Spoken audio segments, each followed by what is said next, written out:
Netflix has done it again. Yet again, another great show. Thank God we have the streaming platforms like Netflix for providing us with quality animated shows because nowadays you don't see that on TV anymore. It's almost like streaming has saved the action animated genre, but that'll be saved for a future video. But getting to the show itself, the series commits fully to the war plot as it builds the up and coming war during the whole season, and just as well is letting us see the motivations for the humans and elves are fighting for. Then there's the fact that it subverts the common cliches of children's fantasy stories. It paints the conflicts between the factions between the gray morality tone that makes the adult invested in the future developments and conclusions of war, and has comments about identity and racial sex role undertones. The main cast of characters are very likable and nuanced as well. We get a good picture of how they are questioning things about the war, the roles they play in it, and other stuff like it. I have to say that Rayla and General Merlai are my favorites.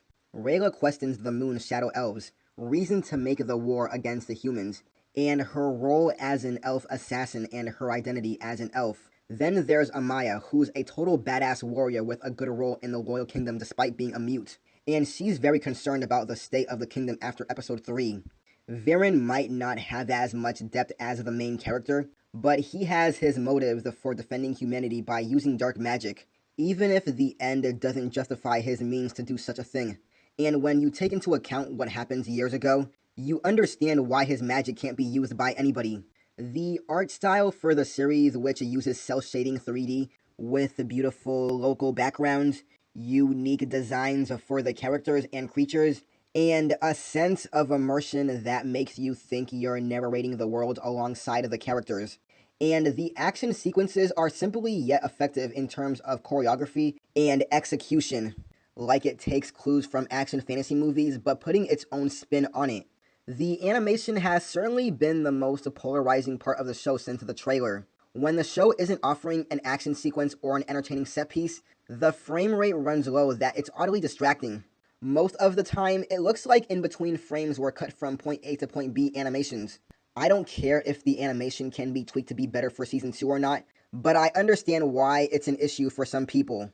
The voice acting, though it works well, lacks in some aspects, like for example, putting more emotion into the characters. And most of the comedic work is forced rather than subtly put in the story, but one can get some chuckles here and there. Despite its good episode count, it still feels like the show offered too little content, as the season feels more like a long one for a long fantasy book rather than being a season that could stand very well as a standalone one. But I might attribute it to the show's world for having the minimal scope. Like, we only get a few places from the world, and that's it.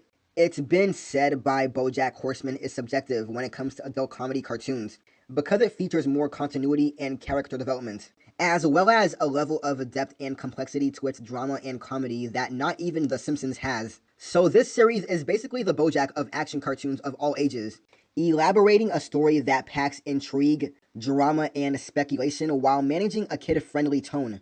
Let's hope the series grows better in future seasons and corrects some of the issues. But this is still a great action animated show, and I highly recommend anybody watch this.